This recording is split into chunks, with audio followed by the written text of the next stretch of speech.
Ghana, sebuah negara yang kaya akan budaya, sejarah, dan keindahan alam, menyimpan banyak tradisi menarik dan fakta luar biasa.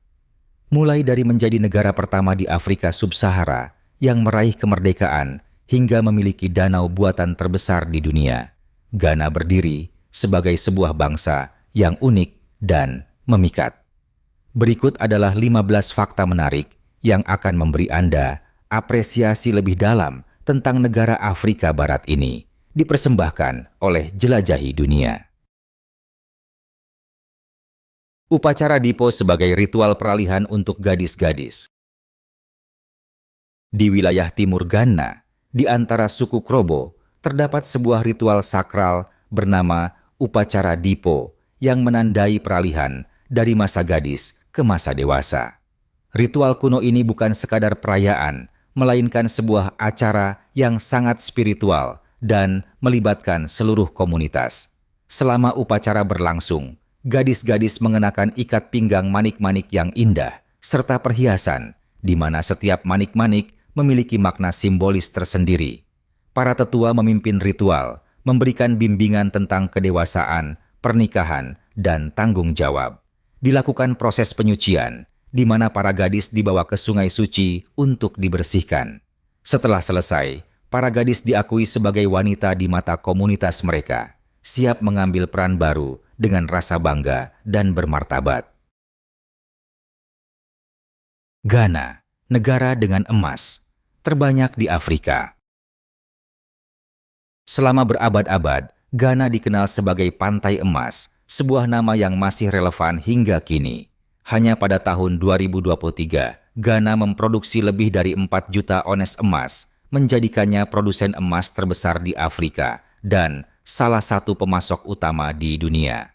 Sumber daya berharga ini telah membentuk sejarah Ghana dari jalur perdagangan kuno, masa penjajahan, hingga perannya sebagai kekuatan ekonomi modern. Saat ini, penambangan emas terus menjadi penggerak utama ekonomi negara, dengan lokasi tambang besar di Obuasi, Tarkwa, dan Ahafo. Satu-satunya pria di dunia dengan 100 istri. Di wilayah utara Ghana, poligami bukan sekadar tradisi lama. Ini adalah cara hidup bagi banyak komunitas suku. Namun, di tengah masyarakat di mana memiliki banyak istri adalah hal yang umum. Kisah seorang pria tetap menjadi sorotan. Kuu Adai dikenal sebagai pria dengan 100 istri. Namanya melegenda, dibisikkan di pasar-pasar, dan diceritakan sebagai dongeng di antara anak-anak. Keluarganya yang luas berfungsi layaknya sebuah kerajaan kecil, dengan setiap istri memegang peran tertentu. Beberapa bertanggung jawab atas pengasuhan anak dan urusan rumah tangga. Yang lain menghabiskan hari-harinya untuk memasak dan bertani, memastikan makanan selalu cukup untuk seluruh klan besar mereka. Banyak pula yang menjaga keharmonisan, menyelesaikan perselisihan yang tak terhindarkan muncul dalam rumah tangga sebesar itu. Ketika ditanya bagaimana ia mampu menjaga keseimbangan, Kuu Adai hanya tersenyum dan berkata, "Para dewa telah memberiku kekuatan untuk mencintai dan melindungi mereka semua." Namun, kehidupannya tak lepas dari kontroversi. Ada yang menganggapnya sebagai peninggalan tradisi kuno, sementara yang lain mempertanyakan kepraktisan gaya hidup seperti ini di era modern. Bahkan, di dalam rumahnya sendiri, persaingan dan ketegangan seringkali mengintai, memerlukan diplomasi terus-menerus untuk menjaga perdamaian. Entah dilihat sebagai simbol kekuatan atau keanehan dari masa lalu, kisah Kuu Adai tetap menjadi salah satu yang paling menarik di Ghana. Seni membawa keranjang di atas kepala. Di jalanan ramai Accra, di jalur berpasir desa-desa pesisir, atau di pasar-pasar penuh warna di Kumasi, salah satu pemandangan yang paling mencolok adalah betapa anggunnya perempuan Ghana membawa beban berat di atas kepala mereka dengan mudah. Berbeda dengan tas mewah yang menjadi simbol mode di bagian dunia lain, para perempuan ini menyeimbangkan. Keranjang tinggi berisi buah-buahan tropis, warnanya meledak seperti palet pelukis. Karung besar berisi biji-bijian atau kayu bakar, dibawa dengan keanggunan yang tampaknya menentang hukum fisika. Nampan berisi kue-kue yang baru dipanggang, diatur dengan rapi. Setiap langkah diambil hati-hati agar tidak mengganggu keseimbangan barang yang rapuh itu. Ini bukan sekadar kebutuhan sehari-hari, melainkan sebuah seni warisan yang diturunkan dari generasi ke generasi. Rahasianya terletak pada postur tubuh, keseimbangan, dan kekuatan. Sifat-sifat yang membuat para perempuan ini tampak nyaris seperti bangsawan saat mereka melangkah dengan ketenangan yang tak tergoyahkan. Selendang kepala yang dibungkus rapi sering digunakan sebagai bantalan, membantu mendistribusikan beban secara merata sambil menambahkan sentuhan keanggunan pada penampilan mereka. Bagi orang luar, keterampilan ini sungguh mengagumkan. Bayangkan, seorang perempuan berjalan melewati pasar yang penuh sesak, setumpuk kelapa bertengger di atas kepalanya, sementara tangannya bebas memilah-milah sayuran atau melambai kepada teman yang lewat. Ini adalah bukti ketahanan dan kecerdikan perempuan Ghana yang kemampuan mereka untuk membawa beban fisik maupun beban hidup mencerminkan peran sentral mereka dalam masyarakat. Ghana, simbol kebebasan dan harapan bagi Afrika. Ghana, permata yang berkilau di pesisir Atlantik, berdiri sebagai bukti ketahanan, kemajuan, dan persatuan. Terletak di persimpangan meridian utama dan khatulistiwa, negara ini mewujudkan keseimbangan alami, baik secara geografis maupun simbolis, menjembatani timur dan barat, tradisi dan modernitas. Irama kehidupan di Ghana berdetak seiring dengan denyut matahari Afrika, diatur oleh dua musim yang berbeda, musim hujan, masa pembaruan, di mana hujan yang lembut namun terus-menerus menyuburkan tanah, mengisi sungai, dan membangkitkan hutan-hutan lebat. Musim kemarau ditandai dengan kedatangan angin harmatan dari Sahara yang menyapu daratan, membawa debu halus, dan menciptakan kabut mistis di lanskapnya. Namun, kekayaan sejati Ghana bukan terletak pada musim-musimnya, melainkan pada rakyatnya. Dengan populasi lebih dari 33 juta jiwa, kebanyakan muda dan penuh ambisi, Ghana bergerak seperti sungai yang kuat, mengalir maju dengan energi dan tekad. Lebih dari 100 kelompok etnis hidup berdampingan di dalam perbatasannya, masing-masing menambahkan nada unik dalam simfoni budaya bangsa. Bahasa Inggris sebagai bahasa resmi menjadi benang pengikat yang menyatukan beragam komunitas ini. Bahkan, bendera Ghana menceritakan kisah yang kuat. Merah menghormati darah para pejuang kemerdekaan. Emas mencerminkan kekayaan sumber daya alam negara, terutama cadangan emasnya. Hijau melambangkan hutan lebat dan tanah subur yang menopang kehidupan. Bintang hitam di tengah berfungsi sebagai mercusuar harapan, menandakan peran Ghana sebagai negara pertama di Afrika Sub-Sahara yang meraih kemerdekaan pada tahun 1997, sebuah langkah berani yang menginspirasi gerakan pembebasan di seluruh benua. Lambang negara Ghana yang dihiasi elang perkasa dan moto kebebasan dan keadilan, lebih dari sekadar simbol nasional.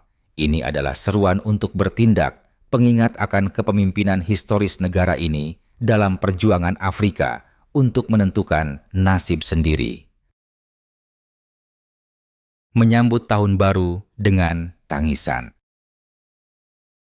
Perayaan Tahun Baru di Ghana berbeda dari tempat lain di dunia. Alih-alih pesta kembang api, perayaan mewah, atau bersulang dengan sampanye, banyak warga Ghana menandai momen ini dengan air mata. Tradisi ini berasal dari kepercayaan kuno. Jika tahun sebelumnya penuh dengan kesulitan, keluarga harus menangis keras-keras pada hari Tahun Baru untuk melepaskan kesedihan dan membersihkan jiwa mereka. Jika tahun tersebut membawa kemakmuran, tawa dan sukacita mengambil alih, merayakan berkah dan keberuntungan. Namun, bahkan di tahun-tahun yang baik, banyak yang tetap memilih untuk menangis, percaya bahwa tangisan akan membawa keberuntungan yang lebih besar di tahun yang akan datang. Hasilnya adalah suasana yang unik dan seringkali terasa menyeramkan ketika jalanan dan rumah-rumah dipenuhi suara tangisan, doa, dan bisikan penuh harapan untuk masa depan. Accra, kota termahal kedua di Afrika. Meski dikenal dengan energi yang penuh semangat dan keramahannya, Accra adalah salah satu kota termahal di benua Afrika. Biaya perumahan yang tinggi, barang impor, dan perkembangan urban yang pesat berkontribusi terhadap peningkatan biaya hidup. Meski begitu, Accra tetap menjadi tanah penuh peluang, menarik para pengusaha, seniman, dan pemimpi dari seluruh Ghana dan mancanegara. Tradisi budaya yang kaya di Ghana. Warisan budaya Ghana sama beragamnya dengan rakyatnya. Dari irama dinamis musik highlife dan azonto hingga tarian memukau adowa dan kete, tradisi Ghana berakar kuat pada seni bercerita, seni rupa, dan perayaan bersama. Festival seperti Homowo dari suku Ga dan perburuan rusa Abo Aker dari suku Efutu menunjukkan kekayaan adat leluhur Ghana yang diwariskan dari generasi ke generasi. Baik melalui musik, tarian, maupun cerita rakyat, Ghana terus merayakan masa lalunya sambil menyambut masa depan, berdiri sebagai mercusuar ketahanan, kebanggaan, dan persatuan Afrika. Danau Volta, danau buatan terbesar di dunia. Ghana adalah rumah bagi Danau Volta, sebuah keajaiban perpaduan antara rekayasa manusia dan keindahan alam. Dengan luas mencapai 8.402 km persegi, badan air yang masif ini bukan hanya danau buatan terbesar di dunia berdasarkan luas permukaan, tetapi juga menjadi sumber kehidupan bagi jutaan warga Ghana. Danau ini terbentuk setelah pembangunan bendungan Akosombo pada tahun 1965 dan memiliki berbagai fungsi penting. Pembangkit listrik tenaga air. Bendungan Akosombo menghasilkan sebagian besar listrik Ghana, menggerakkan industri dan rumah tangga di seluruh negeri.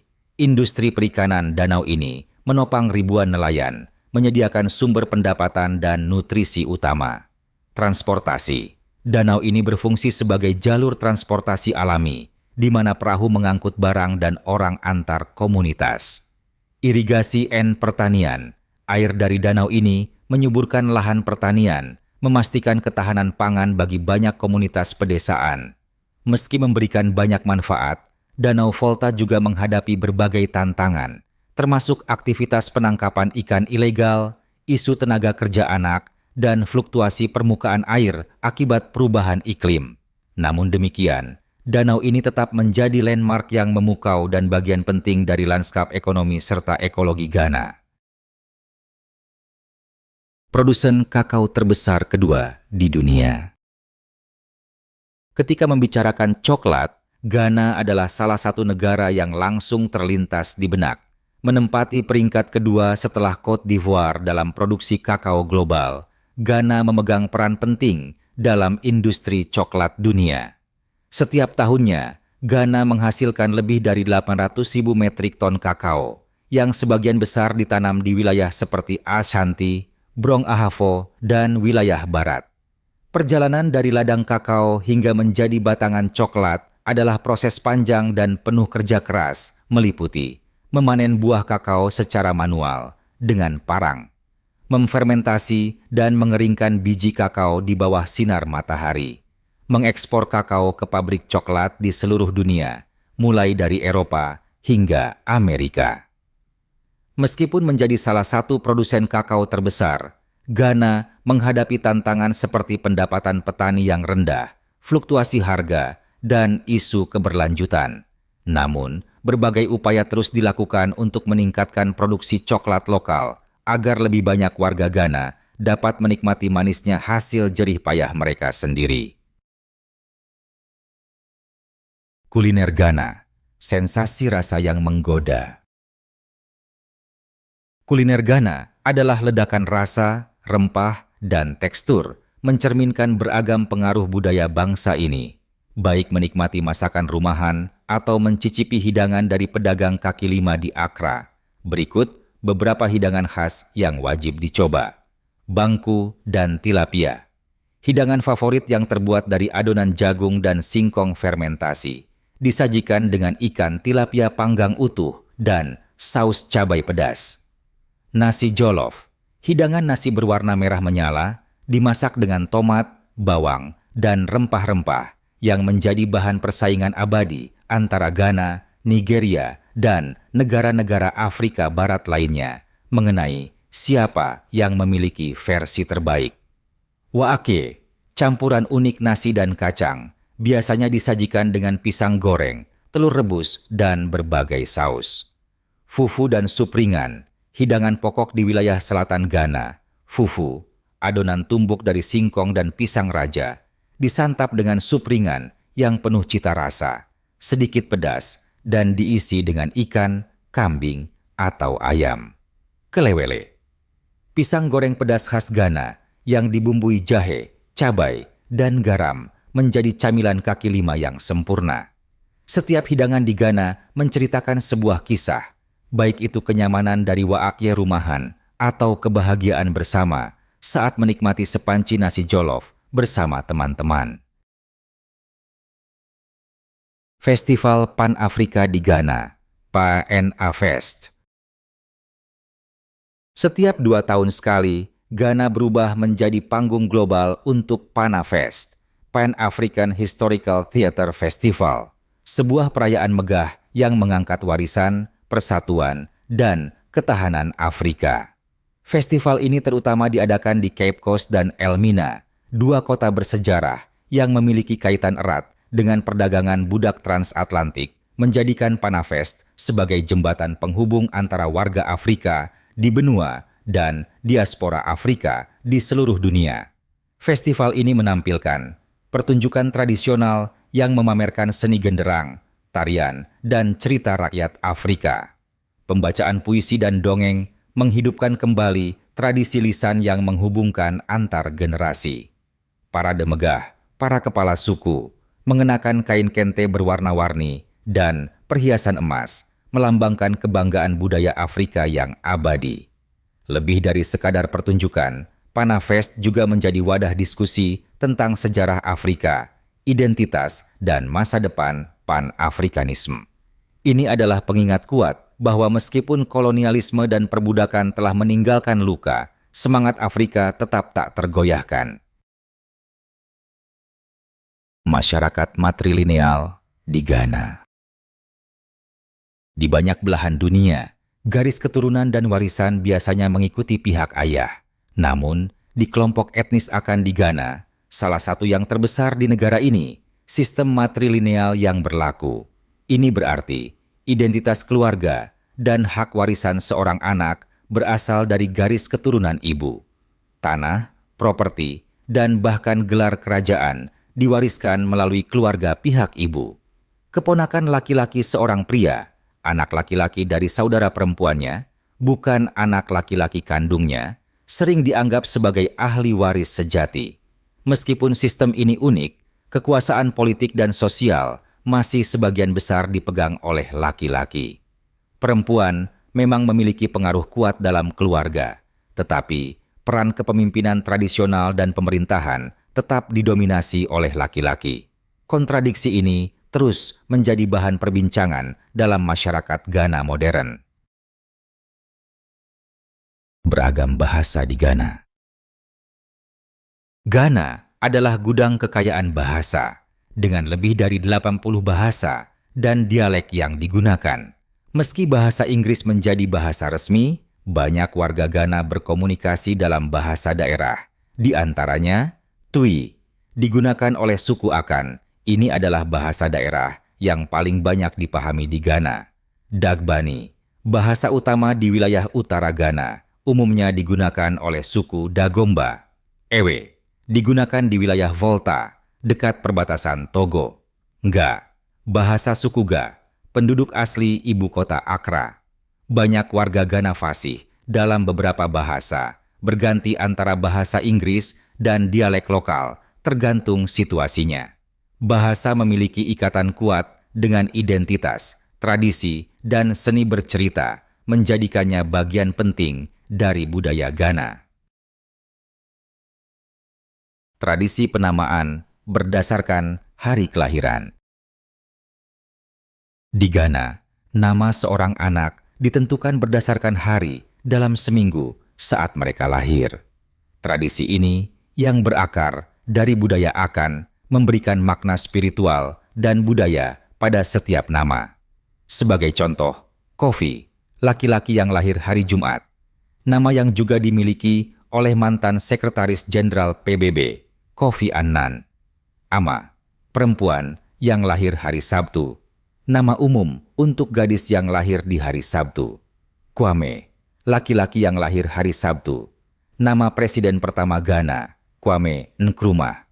Akosua, perempuan yang lahir hari Minggu, melambangkan kedamaian dan kebijaksanaan spiritual. Nama-nama ini lebih dari sekadar identitas. Mereka mengandung makna terkait kepribadian, takdir, dan hubungan leluhur. Banyak warga Ghana dengan bangga menggunakan nama hari lahir mereka di samping nama Kristen, Muslim, atau nama adat mereka, menjaga tradisi ini tetap hidup dari generasi ke generasi. Fakta mana tentang Ghana yang paling mengejutkan Anda? Apakah ada yang sudah Anda ketahui sebelumnya? Atau Anda menemukan sesuatu yang benar-benar baru hari ini? Kami sangat ingin mendengar pendapat Anda, jadi jangan ragu untuk berbagi opini dan wawasan Anda di kolom komentar di bawah ini.